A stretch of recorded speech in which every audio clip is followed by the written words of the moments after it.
É isso, Tiago, muito bom dia a todos. Olha, Tiago, pela primeira vez a gente assiste aqui a definição do verdadeiro presidencialismo.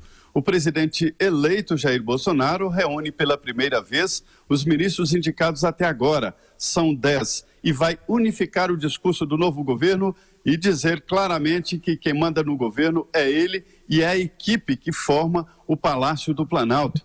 Antes, o Brasil, aqui, a esplanada dos ministérios, era dividido entre capitanias hereditárias dos partidos políticos.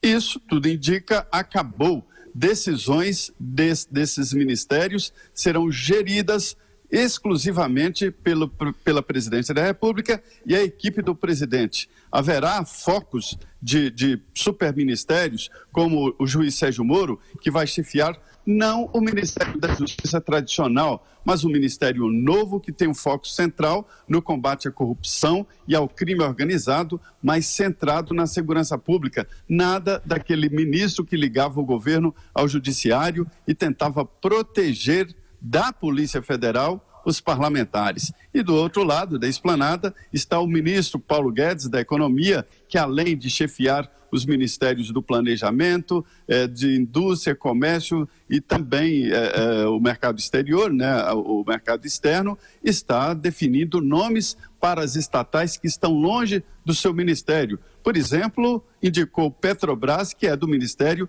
de Minas e Energia. Então, nesta reunião de 2 horas, o presidente eleito Jair Bolsonaro vai dar linhas gerais e mostra claramente que acabou aqueles mandatários partidários que dominavam partes do governo e aí, finalmente, o governo terá um comando único, ou seja, o presidencialismo.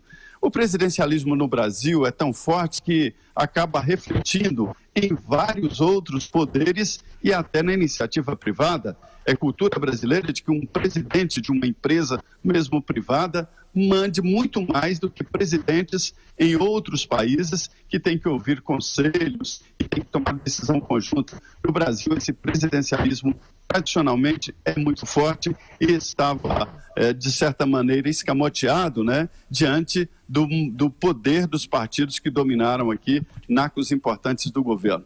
Então, de costas para a política, o presidente eleito Jair Bolsonaro forma o governo e garante que esta força do DEM, com 3 ministérios importantes aqui na esplanada, não tem nada a ver com indicação partidária, e sim critérios do novo governo.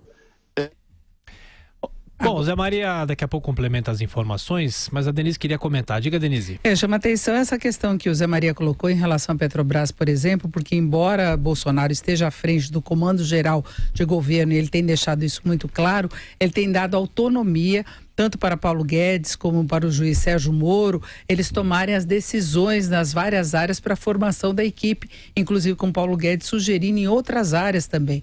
Então a gente percebe que são núcleos que colocam aí as prioridades na futura gestão, de um lado a reorganização da economia brasileira, toda uma reformulação estratégica que não tem foco apenas no ajuste das contas, e do outro lado Sérgio Moro, que vai continuar no combate à corrupção, mas combatendo também as facções que tomam conta do Brasil, toda essa situação que nós temos de insegurança, que pega os estados, que pega os municípios. Então eles têm tido autonomia na escolha da equipe, o que eu acho que é muito importante, porque a gente vê no lado econômico, por exemplo, um alinhamento muito forte, uma coesão aí de pensamento, é a proposta liberal de Paulo Guedes que está prevalecendo.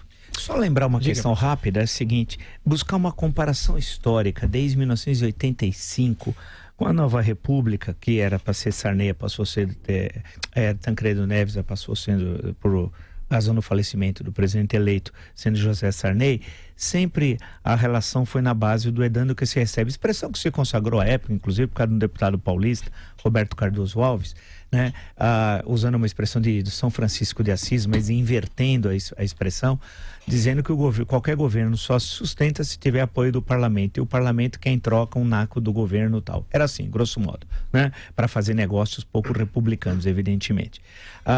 Isso marcou quase todos os governos, exceção Fernando Collor. Fernando Collor montou o ministério em 1990 sem consultar o Congresso Nacional. Enxugou o número de ministérios, fundiu ministérios. Ministério da Economia, a matriz é o governo Collor. Ministério da Infraestrutura, a matriz é o governo Collor. Isso foi justamente ela. Não deu muito certo, Vocês viram o que aconteceu 2 anos depois, né? Em 1992 foi aberto um processo de impeachment que acabou não sendo concluído, vale destacar, porque o presidente renunciou naquela sessão do dia 30 de dezembro, mas mesmo assim teve suspenso os direitos políticos e tal. A questão que se coloca agora é como fazer isso, né, sem estabelecer uma relação de indicação feita pelos partidos políticos para ministérios, bancos e empresas estatais. Esse é o desafio. Fazer é fácil agora. Compor um ministério dessa forma também. A questão que se coloca é a partir do início de fevereiro, quando o governo vai precisar aprovar projetos de lei importantes ou propostas de emendas à Constituição, que exige um quórum qualificado de 3/5. Aí vai ser o grande desafio. Não será fácil essa negociação. O Congresso mudou, é verdade. É um novo Congresso, houve uma renovação muito grande. Mas haverá dificuldades para a aprovação desses projetos e das emendas à Constituição. Aí pode ser que teremos pela primeira vez, e isso é importante destacar, a participação das redes sociais. O presidente deve buscar apoio popular, com o presidente eleito, caso encontre algum obstáculo, via redes sociais. Ou seja, vai fazer com que a pressão da sociedade civil sobre o Congresso leve à aprovação de projetos de lei ou de emendas de Constituição que o governo considera importante. Nós estamos falando disso antes, porque isso vai acontecer. Registre. Isso é líquido e certo que vai acontecer, essa dificuldade. É verdade que o Brasil privilegia o presidencialismo e gosta do presidencialismo. Vale destacar que em 1993 teve um plebiscito e o presidencialismo venceu por larga margem. Vale recordar também que a 6 de janeiro de 1963, o presidencialismo em outro plebiscito também venceu por larguíssima margem e tal. Quer dizer, há, portanto, no Brasil um entendimento que o melhor regime é o presidencialista. A questão que se coloca, qual vai ser o papel do Congresso no novo governo quando ocorrer algum tipo de incompatibilidade entre os desejos do presidente e o Congresso Nacional. Aí vai aparecer pela primeira vez na história as redes sociais. Registre.